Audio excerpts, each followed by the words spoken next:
Yo, what is going on, guys? Welcome to another video. And in today's video, I am here to tell you guys right now, more pain is coming. Yep, that's right. The Nasdaq is in correction territory, down 19% year to date. The S&P 500 has not gotten to that level yet. However, I think it might be coming. And so what do I want to say to you guys? Let me first start off this video by saying, I was wrong. And I never have a problem admitting that. I don't know why people think that I'm arrogant or I always think that I'm right, because I don't think I've ever come off like that, at least. But if I have, I apologize, because I can assure you I don't do that at all. I just try and teach reasonable investing. That's really it. And so here's what I was wrong about. I thought the market was going much higher, right? I thought that the market was going much higher. I thought the earnings season this week was going to be good. I thought everybody would kill it. And it didn't happen that way. It was an absolute disaster. It was a nightmare. This week was such a nightmare. It felt like it went by slow. And that rarely happens. Normally, weeks go by fast for me. It went by very slow. Very painful. And I'm here to tell you guys right now, when I recognize that I made a mistake, I want to make sure I speak up on it immediately so folks can go ahead and prepare themselves. So here's what I want to say. Even though I was wrong, does that mean you should sell all your Google and Apple and Microsoft and your index funds and just continue to hold up cash? No, that would not be smart, because eventually those stocks are going to pass the levels you bought it at and they're going to go higher. Whatever you bought it at, they're eventually going to pass and go higher. So there's no point in selling for a loss. But I want to tell you guys the honest truth that I'm saying, because I thought April was going to be bullish, at least the second half, and I thought May was going to be bearish, but I was wrong. However, my thesis on May still hasn't changed. I don't know what it's going to be.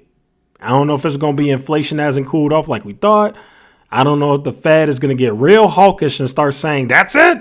We're hiking interest rates 75 basis points, 100 basis points. We got to fight inflation. I don't know what it's going to be. I don't know if it's going to be some other war happens or Russia finally takes Ukraine. I don't know. But one thing I can tell you is, in my opinion, I think something is going to happen. It's coming. I think more pain is coming. I hate to say it, but I think so. And I know everybody, all the bears in the comments are going to come in and say, see, I told you. Oh, my God. No. Let me make something very clear. I am still bullish overall. However, I think in the short term, we're going to get better buying opportunities. It's not a bear video. It's a let's strategically position our money in a way where we can take advantage of lower prices, which I think is to come. I think things are going to go lower. That's all this video is. So I don't want to hear people coming on the comments. See, I told you, you idiot. Okay, well, maybe you're a trader. Maybe you buy puts. Maybe you do that. But I've made great money holding in the long term.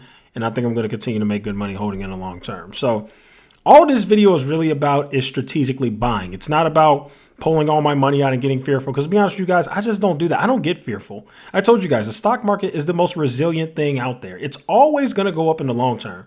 So for the people who just pull all their money out, I just strongly disagree with that. I do.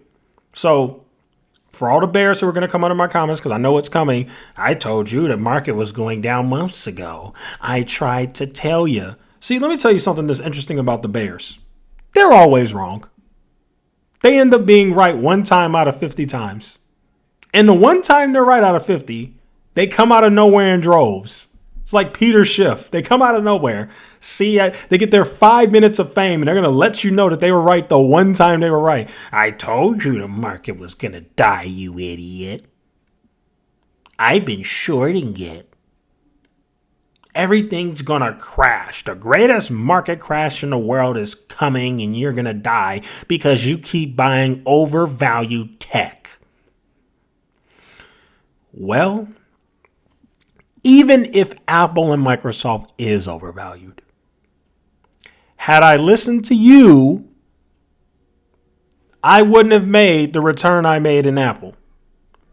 Because every freaking year, you guys say the same thing. It's overvalued. It's in a bubble. It's over. You know what people told me when I bought Bitcoin? Let me tell you guys a very interesting story. I actually bought Bitcoin early. I guess not super early, but pretty early.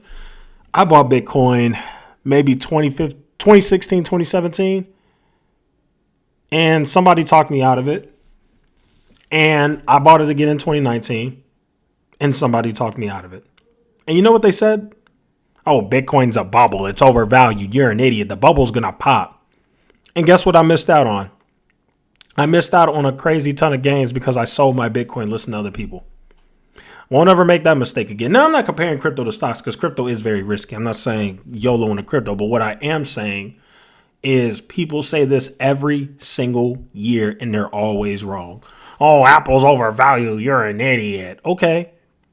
If I'm wrong and Apple's overvalued and Apple drops to 140, I'm just going to buy more. Like, what's your point? Like, what are you trying to say? So because it bursts or goes down the short term, I'm supposed to panic? The business looks great. Earnings look great. They got some headwinds coming up, and I've acknowledged that in the video. But in the long term, I think I'm going to double my money. In the super long term, I think I'm going to triple and quadruple my money. That's what I honestly believe is going to happen. So to all the bears, because I know it's coming, I don't want to hear it. Because you guys always come out of nowhere when the few times that the market goes down, which is during this time.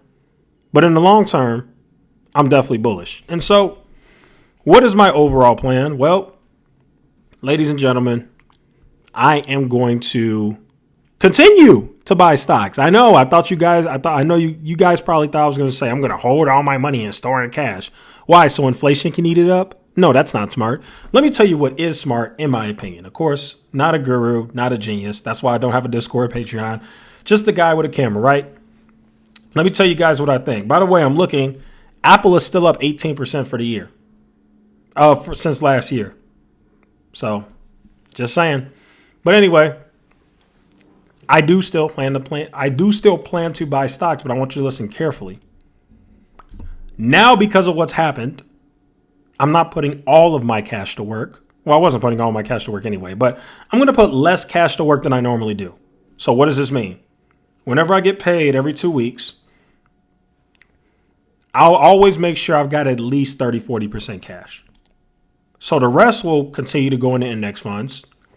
I'll probably still buy Apple if it goes to the 150s or lower, and Microsoft if it goes to the 270s or lower. I'll probably still do that. And some other things. I've been waiting on Pepsi to come to a reasonable valuation. Last time I bought Pepsi was in the 150s, and it never came back. So for all those out there who are like, oh, you're just a tech investor, that's really not true. I'm not just a tech investor. I'm a good company investor. I want to make that very clear. Tech just happens to be one of the best companies in the world. That's not my fault. That doesn't mean I'm a tech investor, because I don't just own tech. I own Costco. I'm looking at my portfolio right now. I bought Costco at $4.94. That turned out really good.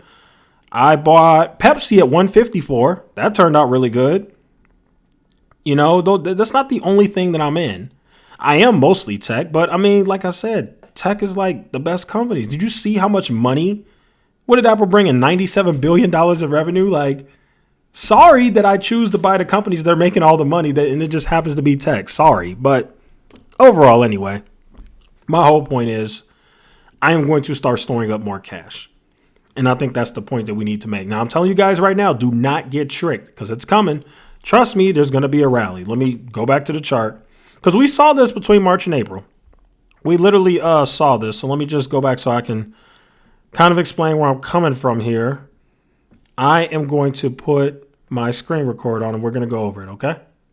So look, we had the lows in March, right? March 8th, March 14th, and then we rallied, right? Right here, we rallied. Trust me, we're going to get rallies like that. We are. We're going to get rallies like that. But as of right now, it does appear that we are in a bear market. Now, we're not in a bear market for the S&P 500 yet. The S&P 500 is still only down 14% year to date. But NASDAQ and stuff like that, and the risky stuff, we're in a bear market. We're down about 19%, approaching 20%. That's bear market territory. So like I said, I'm still going to be buying index funds. While things remain at these prices, it's always funny. When stocks go to these prices, nobody ever wants to buy.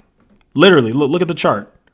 When stocks go right here where they are, on March and down here where they are in April, nobody ever wants to buy. You know when everybody wants to buy? Right up here. Right up here, March 30th, April 4th, when the market rebounded, that's when everybody buys. And then when the market goes back down, nobody ever wants to buy because they're scared that if they buy, it's just going to go lower. But you got to understand, you can't think like that.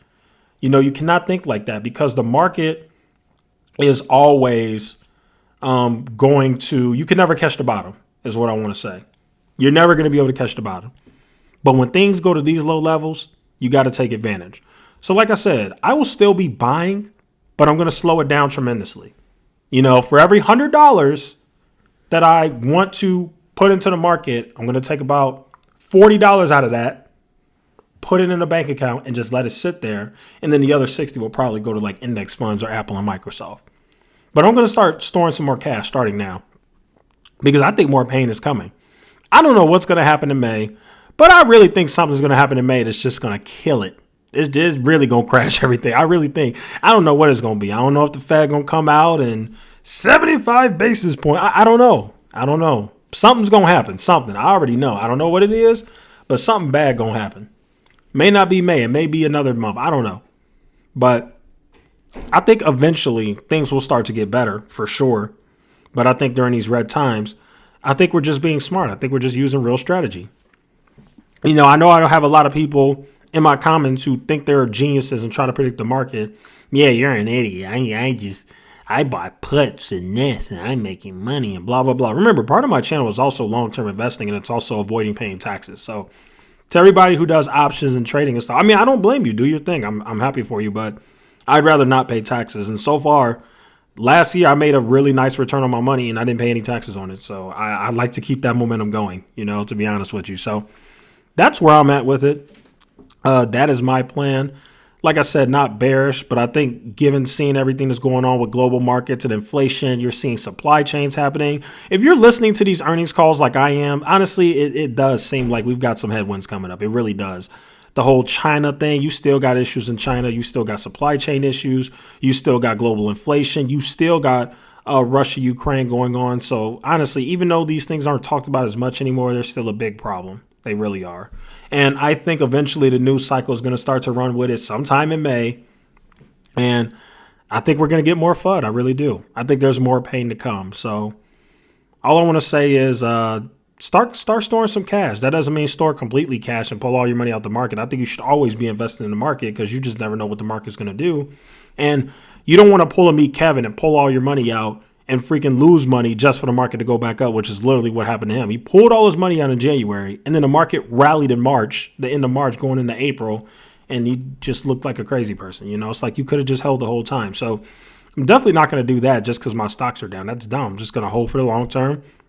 But at the same time, I'm also strategic enough to understand that, hey, things could go lower. As a matter of fact, I think things will go lower from here. So what am I going to do? Knowing that I can't predict the bottom, I'm still going to continue to put some money in, but I'm also going to take some money and store it on the side in cash too. That's the key. That's the thing that you want to keep in mind and what you want to do. So there you guys have it. That'll go ahead and conclude today's video. That's all I got for you. Thank you guys so much for watching. Feel free to like, share, and subscribe, and I will see you guys in the next one.